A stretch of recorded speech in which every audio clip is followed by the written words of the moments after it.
G'day. Behind me is a 1968 Jaguar. It's a 420G. I recently got it at a wrecking yard for about $1,600. There's plenty of rust. The motor doesn't run. I didn't get keys for it. It's got no paperwork. It's got no tags.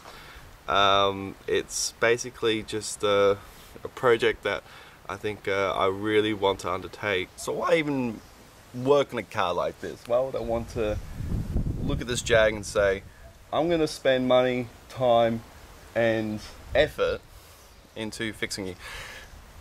I don't know. It looks cool. I like the tail lights and the boot and you know the way the C-pillar looks. I think that's really cool, the C-pillar. And I really like the steel wheels. I think the steel wheels look really cool in a car like this. You know, that car's factory black. You know, how many black Jags do you see? You never see black Jags. Anyway, there's more merit into working on this car than may seem. You see, it actually has the XK 4.2 litre engine, Hemi heads, alloy head, dual overhead cam, solid lifters, triple carburetors, ceramic coated exhaust, baffled sump, dual row timing chains. It's got the works, man. It's bloody got the works. It's time to change the spark plugs, ladies and gentlemen. Filled up all these boards with WD-40 and I've let that sit overnight, and now I'm just gonna see if I can twist it off.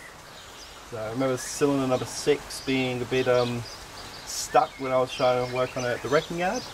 So let's go to number 1.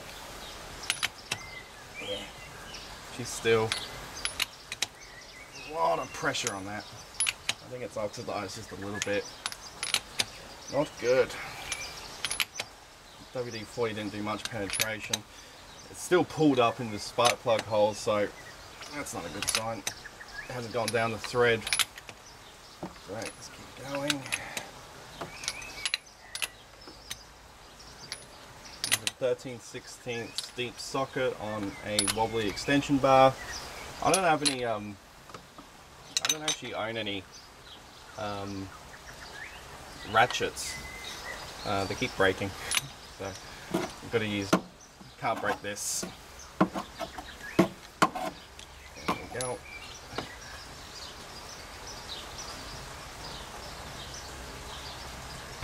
And there we go. That's one spark plug out. A bit more hassle. As you can see, it's yeah, fine for an old spark plug. So we'll keep them all in the line on the rocker panel over here. That's cylinder number 1. Of course, on Jaguars, cylinder number 1's on the back towards the firewall end. So we keep going. There we go. Lots of rat shit on this engine. So much rat shit. Pressure cleaned it yesterday before I put this WD-40 down these bores, or these spark plug holes, and there. Still not there yet.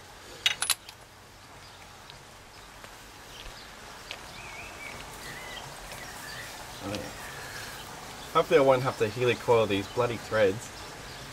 Really don't want to do that. If we can avoid extra work, better know, damn well know that we'll avoid it.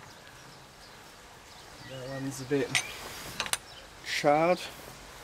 It's on number 5. Very interesting. Alright. The next one.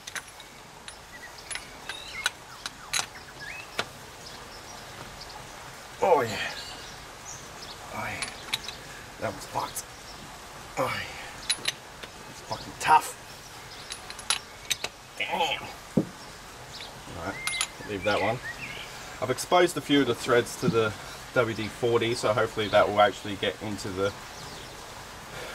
down into the threads now. Let's go on cylinder number 4. Oh shit. Okay. That's fucked. That's fucking tough. There we go. Fucking hell. Reposition the camera so you can see what I'm seeing. And so, we're working on Number 4, and it's just, oh my goodness, fucking gracious. I know cylinder number 5 will come out because I had that out in the wrecking yard. That wasn't so bad. But yeah, that's still alright. See, I could do it with my hand.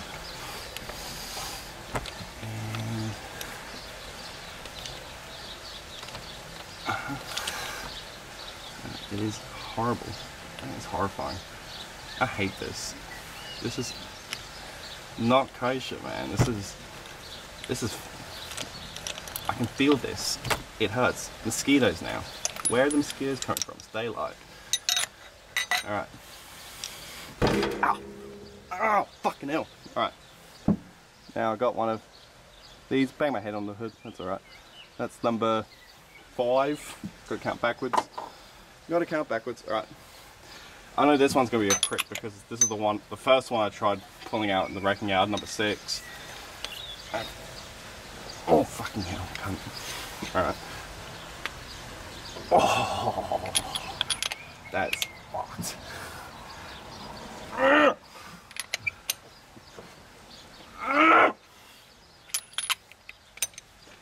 Fuck you, bitch! Oh my fucking god. I hate that feeling. I hate this. I hate this a lot. Oh, it's getting easier. That's the threads failing. No, it ain't. But it might be. Who knows? Oh my god! Get the fuck out, bitch! Oh, it's getting easier. Getting easier. Getting easier. Maybe that WD-40 did do something. I don't know. And there we bloody well go. Oh, she's corroded.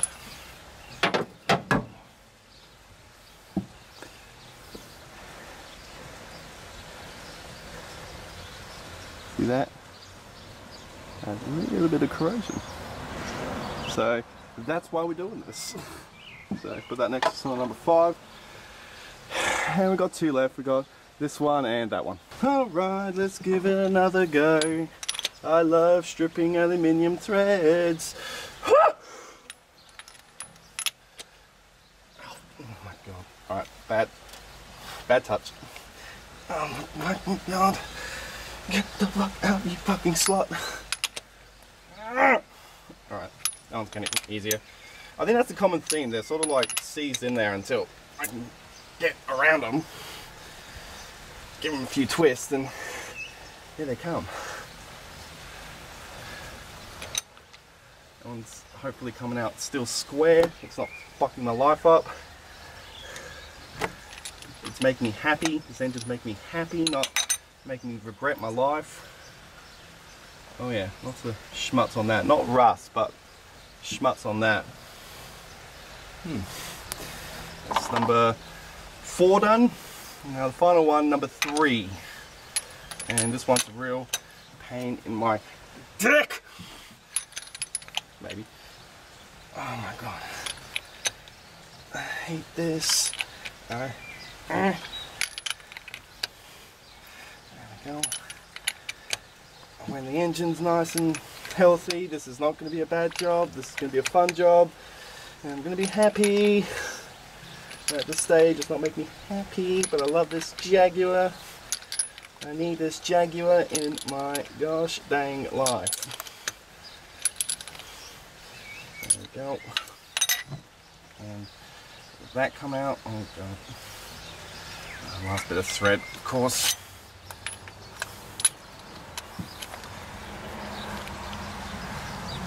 And very nice. And that one's not great, but it's not bad. I think the worst one was definitely cylinder number 6, my opinion. Okay, now just looking in the cylinders, just give it a good quick schmuzz around here. Oh god. Yeah, I could definitely see some corrosion on top of the bores. And I think I see the valve on number 6 partially open. And that's looking crusty. Next one along, Yep, same old, lots of carbon. Let's see this one. That's all the way down, it's hard to see. Looks like carbon. This one will be the same. Oh god, that one's rusty. Oh no, no, no, no, no, no. Let's get on the other side. Oh no. He's fucking full of dirt and shit. And so is that one. And so is that one. Great. Alright. Not a healthy engine. That ain't kosher. Fuck. Alright. Okay, I'm mixing up a bottle of good old kerosene at the moment. And you smell it. It smells good. That's good kerosene. I'm going to be mixing up with diesel. A 50-50 or 60-40 or 70-50. I don't know. I'm just mixing kerosene and diesel together. I'm going to bung down these balls, eh? Alright. I've got a nice frothy kerosene diesel mix here, so well, let's give it a go. Alright, so in you get. Whee!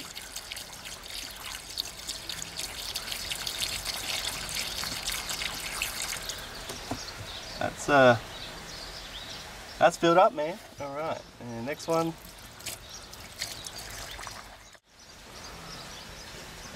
Big fucking engine.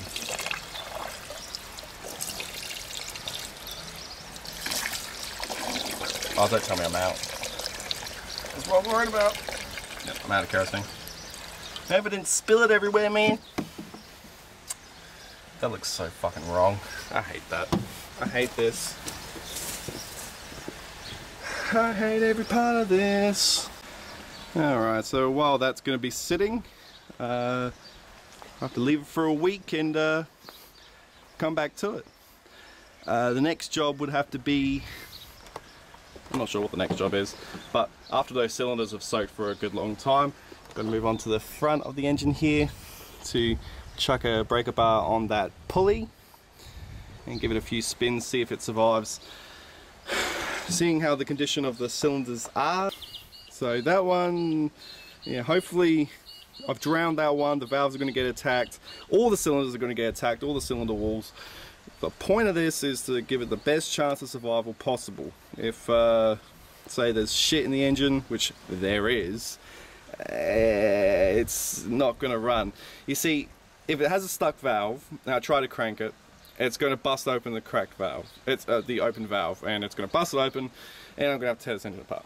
If it's, say, if it's got dirt in the chamber, it's going to just score the crap out of the barrel lining, and that's not going to be great either. Another reason for this is to make sure that the engine turns over at all. It's not seized, there's not funny business going on, the timing chain's still connected, you know, so I just want to turn it over by hand to make sure that nothing's going to break, nothing's seized, nothing's, you know, give it its best shot at survival. If it survives one full rotation, then we can hook the battery up and give it a 12. I'll have to hot wire the ignition, or hot wire the ignition, the coil to whatever, the battery, and I'm going to have to take apart the dashboard, take apart the ignition lock, take the ignition lock out, turn it over with a key. You know, there's a switch behind the ignition lock, I just turn that with a key, and then I'll see if the push button start still works on this automobile. So, very, very cool.